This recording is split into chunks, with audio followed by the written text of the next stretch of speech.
Hello everyone, welcome to all of you.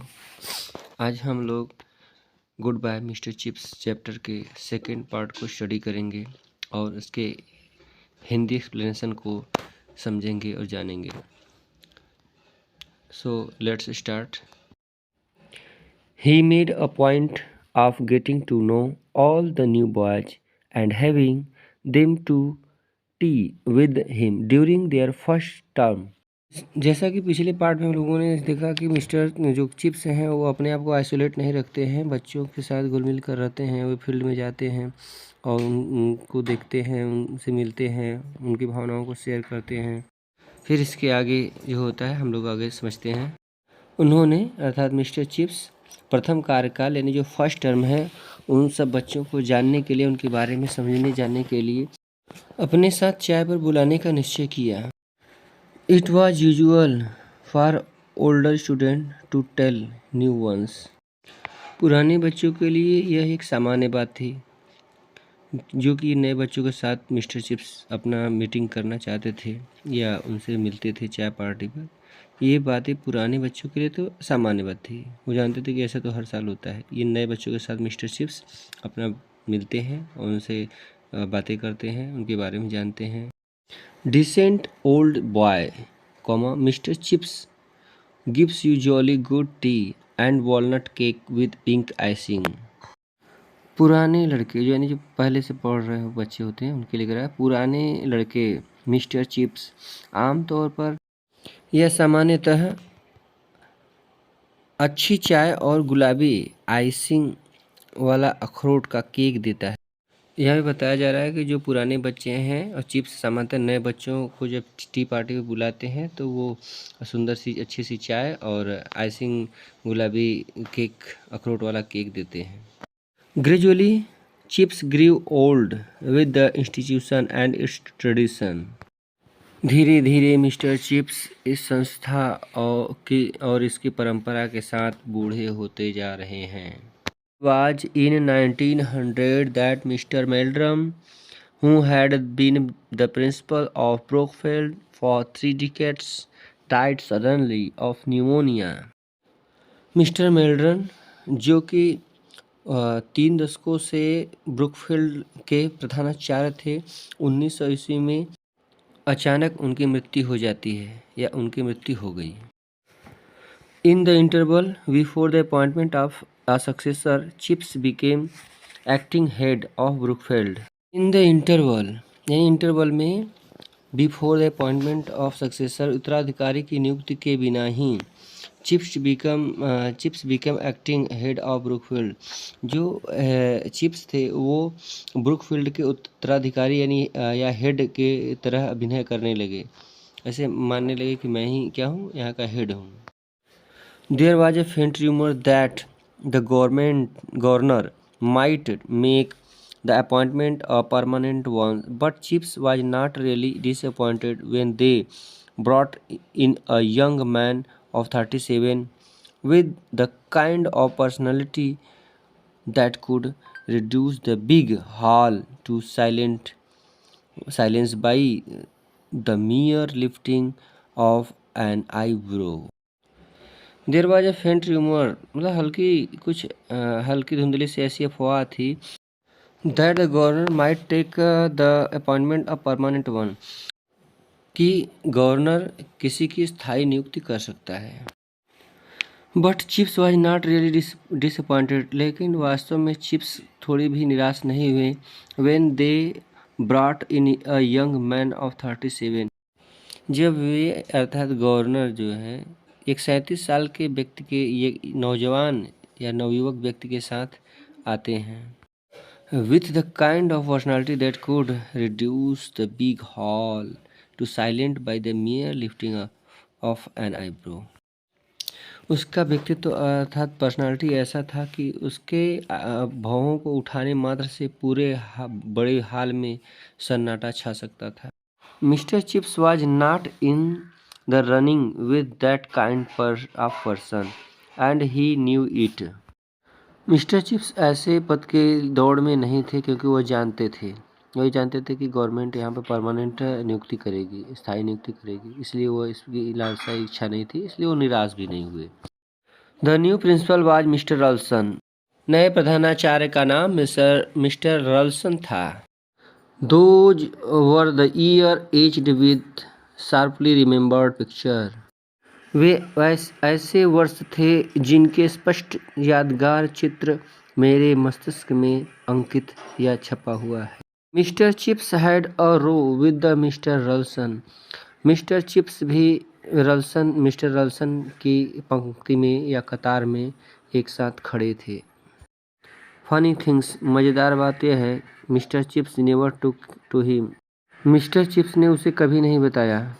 Ambitious and efficient, Ralston had admitted, raised the statue of Brookfield as a school. Mister Ralston ने यह स्वीकार किया कि Brookfield को एक महत्वाकांक्षी और कुशल स्कूल के रूप में खड़ा किया गया है। And for the first time in the memory, और यह मेरी याददाश्त में या इतिहास में पहली बार था, there was a long waiting list for admission, कि प्रवेश के लिए इतनी लंबी लाइन लगी हुई थी। He was a live wire but you had to be aware of him. वह बिजली के एक जीवित तार की तरह था, लेकिन आपको उसके प्रति जागरूक या सावधान रहने की आवश्यकता है। Chips served him quite willingly and loyally. Chips ने बहुत ही स्वेच्छा और वफादारी से अपनी सेवा दी। He felt himself sufficiently protected by the age and seniority from the fate of other masters whom Ralston had failed to like. He felt himself sufficiently protected. वह अपने आप को काफ़ी सुरक्षित महसूस किए by the age and seniority, अपनी उम्र और वरीयता के सापेक्ष, from the fate of other master whom Ralston failed to like. दूसरे मास्टर या अध्यापक के भाग्य की तुलना में जिन्हें राल्सन पसंद करने में असफल रहे। देन सडनली इन 1908, तभी अचानक 1908 ईस्वी में, when he had just turned 60, जब वह 60 साल का हुआ, यानी mister Chips, came Ralston's urbane ultimatum. Mister Ralston का सुकून भरा और विश्वासपूर्ण अंतिम चेतावनी या सूचना आई। Mister Chipping, have you ever thought you would like to be retire? Mister Chips, क्या आपने कभी रिटायर होने के बारे में सोचा है? Abruptly mister Chips flared up. अचानक मिस्टर चिप्स भड़क उठे या भड़क गए। But I don't want to retire, लेकिन करते हुए अटकते हुए मिस्टर चिप्स बोलते हैं, I don't want to retire, मैं रिटायर होना नहीं चाहता। I don't need to consider it, और मुझे यह सोचने की आवश्यकता भी नहीं पड़ी। In that case things are going to be a little difficult. उस केस में चीज़ें कुछ कठिन हो जाती हैं। डिफ़िकल्ट, कठिन, वाई डिफ़िकल्ट, क्यों कठिन हो जाती हैं? Since you force me to use plain words mister Chipping, you shall have them. Since you force me to use plain word, चूँकि आप मुझे सीधे सीधे शब्दों में कहने पर मजबूर करते हैं mister chipping, mister chips, you shall have them, आपको करना होगा। फॉर सम टाइम, कुछ समय के लिए, you have not been pulling your weight here, यानी कुछ समय तक अब आप और अपना यहाँ पे सेवा नहीं दे सकते हैं, अब नहीं रह सकते हैं। Your method of teaching are slacks, आपके पढ़ाने की पद्धति है बहुत ही डल है, लुंज पुंज है, यानी ढीला ढाला तरीके से पढ़ाते हैं।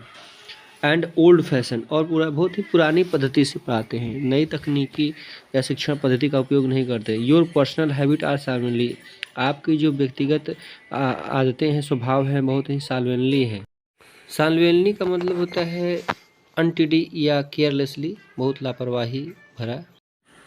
And you ignore my instruction in a way which in a younger man I should regard as a rank subordination, और आप मेरे निर्देशों को इस तरह से अनसुना कर देते हैं जैसे एक नौसिखिया या नवयुवक I should regard as rank subordination, मेरा एक पद है और इसके अनुसार आपको हमारे अधीन रहकर हमारे निर्देशों को मानना चाहिए।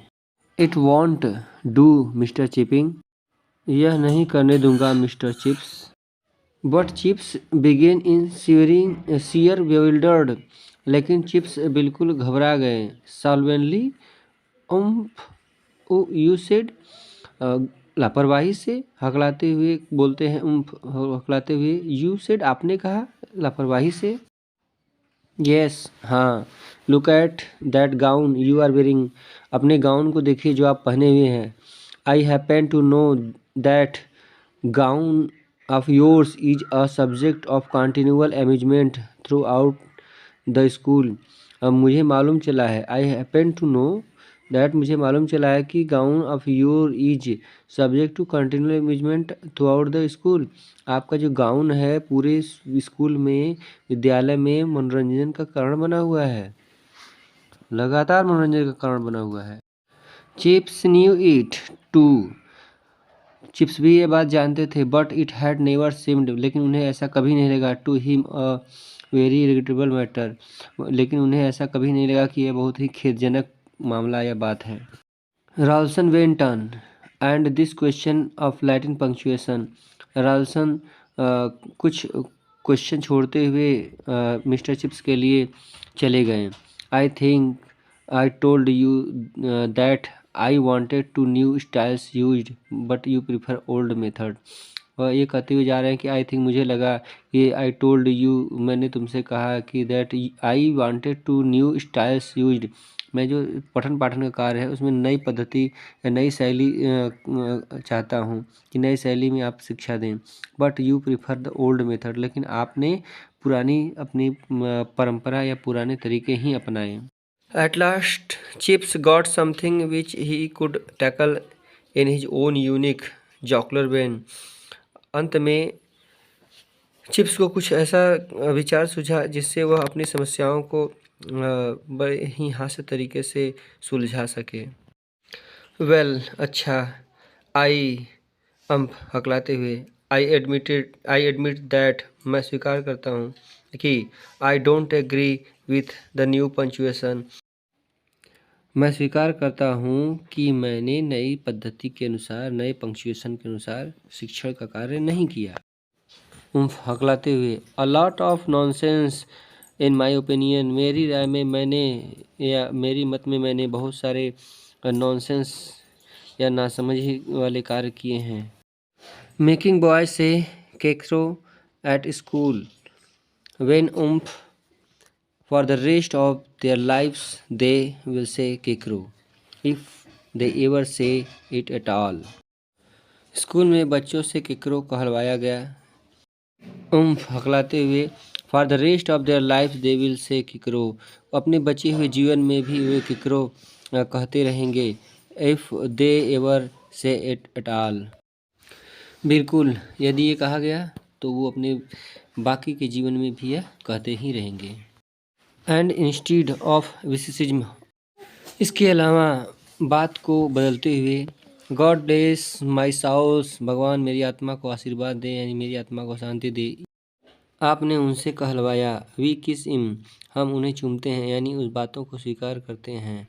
And Chips chuckled, forgetting that he was in Ralston's study and not in his own friendly form room, Chips यह भूलते हुए हंसा कि वह रॉल्स्टन के स्टडी रूम में है, न कि दोस्ताना कमरे में है, अर्थात वो ऐसा कमरा जहाँ पे, दोस्ताना कमरा का मतलब ऐसा कमरा जहाँ पे दोस्त लोग बैठते उठते हैं और अपना बात विचार करते हैं।